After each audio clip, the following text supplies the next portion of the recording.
Good evening, dear candidates. I take this opportunity to welcome you to our holiday lessons. Candidates, remember that we are looking at land reclamation and rehabilitation, which is the first topic of Form 4. I therefore, dear boys, want us to begin the lesson by looking at areas in Kenya where swamps have been reclaimed. Dear boys, we have two areas in Kenya where swamps have been reclaimed. These areas are Bunyala and Yala. It is equally important, boys, that we know ways in which the government is trying to rehabilitate the overgrazed area, the area where there are so many animals, and because of the so many animals, the animals have interfered with the grass, and it is therefore a bare ground. How does the government reclaim such areas? Way number one, dear boys, is that the government employs extension officers, and these extension officers educate farmers on the importance of raising fewer animals that are able to be contained by the carrying capacity. Number two, the government is introducing exotic breeds with an aim of emphasizing on quality rather than emphasizing on quantity. Number three, the government is encouraging establishment of ranches in livestock keeping regions to improve the quality of the animals. The government also encourage farmers to plant fodder crops, which will help the animals during drought. The government also encourage farmers to dispose the excess animals in order to observe the land carrying capacity. The government has also encouraged farmers to introduce nourishing grass, which can as well be used during drought. Boys, it is equally important that we know how the government or how the various methods are used to reclaim flooding areas in Budalangi. What are the methods that are used to reclaim flooding areas in Budalangi? Method number one, by building of dikes. You know, dikes normally prevent overflow of water from River Nzoia. And number two, construction of embankment. What are embankments? These are artificial levees which are aimed at raising the banks of the river, and in so doing, it prevents the water from overflowing. Another method that is used to reclaim flooding in Budalangi, boys, is by construction of dams along the stream which hold excess water and therefore prevent flooding on the lower region. Boys, can we move ahead and look at reasons why flood control in Budalangi is important? Why should floods be controlled in Budalangi? Reason number one, to keep the surrounding area free from flooding. Reason number two, to control the speed of water. Reason number three, to control the volume of water by reducing the flow downstream. Reason number four, ensure that if flood is controlled, then there will be minimization of waterborne diseases such as bilharzia. The water will also be prevented from contamination contamination of the wells and other sources such as drilled water. What are the benefits, boys, of reclaiming Yala Swamp? What were the benefits, or what are the benefits of reclaiming Yala Swamp? Number one, when Yala Swamp was reclaimed, floods that were frequent in the area or were frequently experienced in the area were controlled. Number two, waterborne diseases such as bilharzia, which were caused by snails, and malaria, which was caused by mosquito, were also controlled. Another reason or another significance of reclaiming Yala Swamp is that there was increase for land for agriculture. Another significance of reclaiming Yala Swamp was that there was increase for land for settlement. Better methods of farming were introduced, and this increased food production or agricultural output.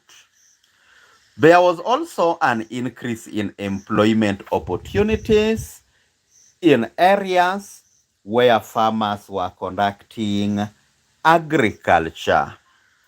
There was increase in agricultural output, that just like I have talked about of it earlier, because more land was put into use for agricultural purposes.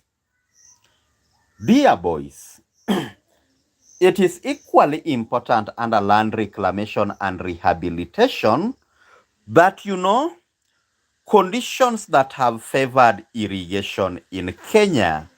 What are some of the conditions which favor irrigation in Kenya?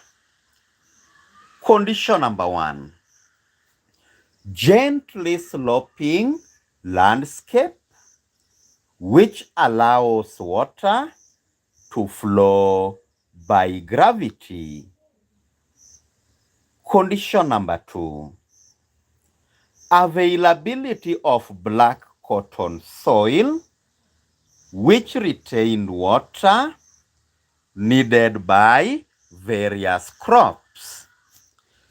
Another factor, boys, which favored irrigation in Kenya is sparse population, which reduces the cost for resettlement. Another reason for land reclamation in Kenya is that the Kenyan government policy of developing marginal area created employment. Availability of large tract of land for expansion, which made irrigation as a project viable. Then we also have availability of market due to rapidly increasing population, stimulated irrigation. We also have efficient transport system which facilitated transportation of agricultural produce to the market. We also have government policy. And under government policy here, boys, we look at a case of Mwea where there was a need to keep political detainees busy. Can we look at conditions? Let's look at the physical conditions or problems which were experienced in irrigation farming in Kenya. What are some of the problems that are normally experienced in irrigation farming? Problem number one, we have high cost of farm inputs. Condition number two, we have poor marketing strategies. We have low pricing of the crops and land tenure problems. We have delayed payment.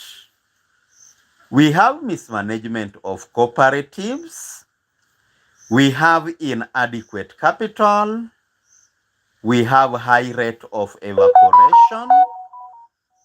We have salinization of the soil, presence of pests, and remember pests here, you must give an example. We have silting of canals with weeds. We have presence of waterborne diseases such as bilharzia. What are the significance of irrigation farming in Kenya? Significance number one. Irrigation farming provide employment. Employment is a take where farmers earn revenue, but they use to improve their living standards. Significance number two, when crops from irrigation are exported, they earn the country foreign exchange. Another significance, government earns revenue through taxation on irrigation farming. Another significance, it leads to production of food throughout the year, reducing the reliance of food importation. Another significance, irrigation scheme creates settlements to many people who are settled in the irrigation schemes as tenants. Boys, irrigation has led to reclamation of otherwise unreproductive land, increasing agricultural land and hence agricultural output. Another significance, irrigation schemes lead to development of social amenities in the schemes like hospitals and schools, thereby improving the living standards of people. Another significance of irrigation is that the establishment of irrigation scheme has increased food production in the country, alleviating hunger. Another importance of irrigation farming is that irrigation farming provides raw materials for industries, thereby promoting industrialization. After looking at the significance of irrigation farming in Kenya, it is equally important, boys, that we look at physical problems facing irrigation farming in Kenya. What are the physical problems? which face irrigation farming. Problem number one, if the amount of water is not properly controlled, the fields become flooded and crops become spoiled. Number two, flooding of the field leads to sheet erosion and hence loss of soil fertility. Number three, evaporation, especially in hot regions, leads to salinization of the top soil. Number four, the moist and hot conditions promote breeding of pests, and outbreak of diseases. There is wastage and uneven distribution of water, especially where overhead irrigation is practiced. Canals get silted and this interrupts distribution of water into the field. We have another problem, boys, which is growth of weeds in the canals, which will require dredging. And then we have seasonal failure of rain in the water catchment areas, reduces the amount of water for irrigation purposes. What are the human problems that face farmers in irrigation farming? Number one, mismanagement of irrigation schemes and cooperatives, which discourages farmers. Number two, fluctuation of prices in the world market, which normally makes it difficult for farmers to plan ahead. Number three, low payment, which discourages farmers. Number four, high cost of farm input, which reduces profit margin. Number five, diseases. And remember, for disease, you give an example like bilharzia due to stagnant water, which normally weaken farmers, lowering their productivity. Boys, it is equally important that we look at the case studies of irrigation schemes in Kenya. The first irrigation scheme that I want us to look at is known as Mwea Tebere Irrigation Scheme. The first thing or the first item under Mwea Tebere Irrigation Scheme is rivers that supply water to Mwea Tebere Irrigation Scheme. River number one, we have River Piba. Number two, River Nyamindi. Number three, we have River Murubara. After looking at the rivers which supply water to Mwea Tebere Irrigation Scheme, it is equally important that we know types of irrigation which are practiced in Kenya. We have use of water lifting devices. Number two, we have drip irrigation. Number three, we have overhead irrigation or sprinkler irrigation.